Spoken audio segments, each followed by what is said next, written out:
ઓમ નમઃ શિવાય મિત્રો, આપ જોઈ રહ્યા છો યુટ્યુબ અમારી ચેનલ જેવી ક્લિક વેમાં આપ સૌનું સ્વાગત છે. મિત્રો, આજે છે શુભ અમાવસ્યા. આજના દિવસે આપણે પિતૃમોક્ષ અર્થે પિતૃદેવતાના આશીર્વાદ પ્રાપ્ત કરવા અર્થે સાંભળીશું ગીતાજીનો 7મો અધ્યાય જ્ઞાન વિજ્ઞાન યોગ. જો આપને આ વિડીયો પસંદ આવે તો લાઈક કરજો, શેર કરજો. આપ આ ચેનલ પહેલી વખત જોઈ રહ્યા છો તો સબસ્ક્રાઇબ કરી લેજો, જેથી આવનાર નવા વિડીયોની માહિતી આપ સુધી તુરંત પહોંચી શકે. ધન્યવાદ. શ્રી કૃષ્ણાય વાસુદેવાય હરિયે પરમાત્મને પ્રણત ક્લેશનાશાય ગોવિંદાય નમો નમઃ.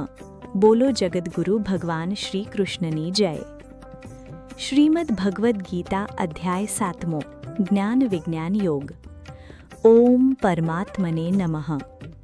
શ્રી ભગવાન અર્જુનને કહે છે, હે પાર્થ, અનન્ય પ્રેમથી મારામાં ચિત્તને પરોવનાર તથા અનન્ય ભાવથી મારે પરાયણ થઈને યોગમાં જોડાયેલ તું જે રીતે સંપૂર્ણ વિભૂતિ, બળ, ઐશ્વર્ય આદિ ગુણો સહિત સૌના આત્મારૂપ મને બિના સંશયે જાણીશ, એને તું સાંભળ.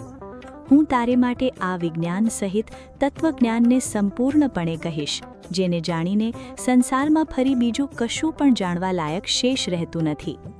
હજારો મનુષ્યોમાં કોઈ એક મને પામવા માટે પ્રયત્ન કરે છે, અને એ પ્રયત્ન કરનાર યોગીઓમાંથી પણ કોઈ એક મારે પરાયણ થઈને મને તત્વથી એટલે કે યથાર્થ રૂપે ઓળખી શકે છે.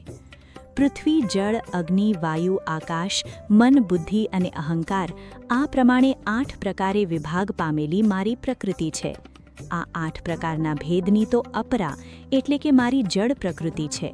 અને હે મહાબાહો, આના સિવાયની જે છે, જેનાથી આખું જગત હું ધારણ કરું છું, એને મારી જીવરૂપા પરા એટલે કે ચેતન પ્રકૃતિ ઓળખ.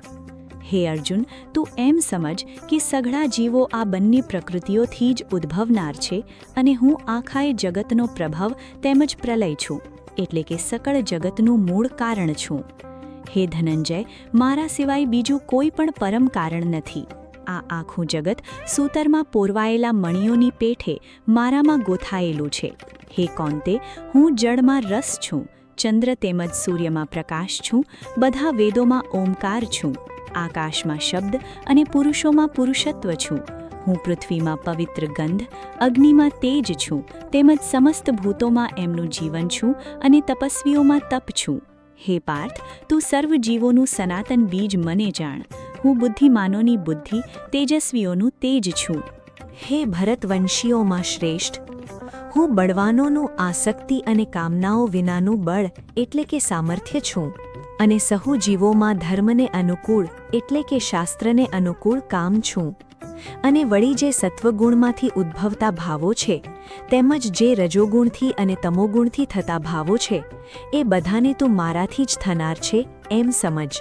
એમ હોવા છતાં પણ વાસ્તવમાં તેમનામાં હું કે તેઓ મારામાં નથી. ગુણોના કાર્યરૂપ સાત્વિક, રાજસ અને તામસ એવા 3 પ્રકારના ભાવોથી આ આખો સંસાર પ્રાણી સમુદાય મોહ પામી રહ્યો છે. માટે જ આ 3 ગુણોથી પર એવા મુજ અવિનાશીને નથી ઓળખતો. કેમ કે આ અલૌકિક અર્થાત ઘણી અદ્ભુત ત્રિગુણમય મારી માયા પાર કરવી ઘણી અઘરી છે. પરંતુ જે મનુષ્ય માત્ર મને જ નિરંતર ભજે છે, તેઓ આ માયાને પાર કરી જાય છે, એટલે કે સંસાર સાગરમાંથી તરી જાય છે. માયા વડે જેમનું જ્ઞાન હરાયેલું છે, એવા આસુરી સ્વભાવને ધાલી રાખનાર મનુષ્યોમાં અધમ, દૂષિત કર્મ કરનાર મૂળજનો મને નથી ભજતા. હે ભરત શ્રેષ્ઠ અર્જુન, ઉત્તમ કર્મ કરનાર, અર્થાર્થી એટલે કે દુનિયાવી પદાર્થો માટે ભજનાર, આર્ત અર્થાત સંકટ નિવારણ માટે ભજનાર, જિજ્ઞાસુ અર્થાત મને યથાર્થપણે જાણવાની ઈચ્છાથી ભજનાર, અને જ્ઞાની અર્થાત જે અજ્ઞાનથી પર છે, એવા 4 પ્રકારના ભક્તો મને ભજે છે. એમનામાંથી હંમેશા મારામાં એકાત્મ ભાવે સ્થિત અનન્ય પ્રેમ ભક્તિ રાખનાર જ્ઞાની ભક્ત ઘણો શ્રેષ્ઠ છે. કેમ કે મને તત્વથી ઓળખનાર જ્ઞાનીને હું અત્યંત પ્રિય છું, અને એ જ જ્ઞાની મને અત્યંત પ્રિય છે. આ બધાય ભક્તો ઉદાર છે, છતાંય સર્વેમાં જ્ઞાની તો સાક્ષાત મારું જ સ્વરૂપ છે, એવો મારો મત છે. કેમ કે એ મારામાં જ મન તથા બુદ્ધિ રાખનાર જ્ઞાની ભક્ત અતિ ઉત્તમ ગતિ સ્વરૂપ એવા મારામાં જ સમ્યક રીતે સ્થિત છે. ઘણા જન્મો પછીના અંતિમ જન્મમાં તત્વજ્ઞાન પામેલો મનુષ્ય સર્વકાય વાસુદેવ જ છે એવા ભાવે મને ભજે છે. એ મહાત્મા ઘણા દુર્લભ છે. અમુક ભોગોની કામના વડે જેમનું જ્ઞાન હરાઈ ચૂક્યું છે એ મનુષ્ય પોતાના સ્વભાવથી પ્રેરાઈને અમુક નિયમને ધારણ કરી લે છે. અન્ય દેવતાઓને ભજે છે એટલે કે ઉપાસે છે. જે સકામ ભક્ત જે દેવતાના સ્વરૂપને શ્રદ્ધાથી પૂજવા ઈચ્છે છે તે ભક્તની શ્રદ્ધાને હું એ જ દેવતા પ્રત્યે દ્રઢ કરું છું. એ મનુષ્ય એ શ્રદ્ધાથી યુક્ત થઈને દેવતાનું પૂજન કરે છે અને એ દેવતા પાસેથી મારા વડે જ વિધાન કરેલા ઈચ્છેલા ભોગોને નિસંદેહ પામે છે. પરંતુ એ અલ્પબુદ્ધિજનોનું તે ફળ નાશવંત હોય છે.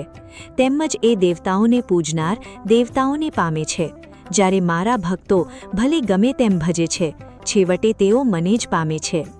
અજ્ઞાનીઓ મારા સર્વશ્રેષ્ઠ અવિનાશી પરમ ભાવને નહીં ઓળખીને અવ્યક્ત અર્થાત મન ઇન્દ્રિયોથી પર એવા મુજ સચ્ચિદાનંદ ધન પરમાત્માને મનુષ્યની પેઠે જન્મ લઈને મનુષ્યની જેમ જાણે છે. પોતાની યોગમાયા વડે ઢંકાયેલો હું સૌને પ્રત્યક્ષ નથી થતો, માટે આ જ્ઞાની જનસમુદાય મુજ અજન્મા અવિનાશી પરમેશ્વરને નથી ઓળખી શકતો, એટલે કે મને જન્મ મરણશીલ સમજે છે. હે અર્જુન, પૂર્વે થઈ ગયેલા અને વર્તમાનમાં હયાત તથા ભવિષ્યમાં થનાર સર્વે ભૂતોને હું જાણું છું, પરંતુ મને કોઈ પણ શ્રદ્ધા ભક્તિ વિનાનું મનુષ્ય નથી જાણી શકતો. હે ભરતવંશી અર્જુન, સંસારમાં ઈચ્છા દ્વેષથી ઉદ્ભવેલા સુખદુઃખ આદિ દ્વંદ સ્વરૂપ મોહને લીધે સઘળા પ્રાણીઓ અત્યંત અજ્ઞાનતાને પામી રહ્યા છે. પરંતુ નિષ્કામ ભાવે ઉત્તમ કર્મોનું આચરણ કરનારા જે મનુષ્યનું પાપ નષ્ટ થઈ ચૂક્યું છે એ રાગ દ્વેષ જનિત દ્વંદ સ્વરૂપ મોહથી મુક્ત થયેલા દ્રઢ નિશ્ચયી ભક્તો મને સર્વ રીતે ભજે છે. જેઓ મારે શરણે થઈને જરા અને મરણમાંથી છૂટવા માટે પ્રયત્ન કરે છે, એ મનુષ્યો એ બ્રહ્મને સમગ્ર અધ્યાત્મને તેમજ સંપૂર્ણ કર્મને ઓળખી લે છે. જે મનુષ્ય અધિભૂત અને અધિદેવ સહિત તેમજ અધિયજ્ઞ સહિત સૌના આત્મા સ્વરૂપ મને અંતકાળે ઓળખી લે છે, એ મારામાં ચિત્ત પૂરવાયેલો મનુષ્ય મને જ ઓળખી લે છે. અર્થાત જે રીતે વરાળ, વાદળ, પાણી અને બરફ એ બધાય જ જળ સ્વરૂપ છે, એ જ રીતે અધિભૂત, અધિદેવ, અધિયજ્ઞ તે સર્વકાય વાસુદેવ સ્વરૂપ જ છે તેવું જાણી લે છે. એ મારામાં ચિત્ત પૂરવાયેલો મનુષ્ય મને જ ઓળખી લે છે, એટલે કે મને જ પામી જાય છે. શ્રી કૃષ્ણ અર્જુન સંવાદે શ્રીમદ ભગવદ્ ગીતા અધ્યાય 7મો જ્ઞાન વિજ્ઞાન યોગ નામનો આ અધ્યાય સમાપ્ત. ઓમ પરમાત્મને નમઃ. તો મિત્રો, આપણે સાંભળ્યો શ્રીમદ ભગવદ્ ગીતાનો 7મો અધ્યાય જ્ઞાન વિજ્ઞાન યોગ.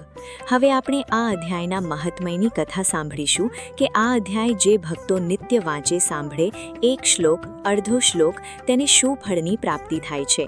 આવો આપણે સાંભળીએ શ્રીમદ ભગવદ્ ગીતાના 7મા અધ્યાયના મહાત્મ્યની સુંદર કથા. ઓમ પરમાત્મને નમઃ.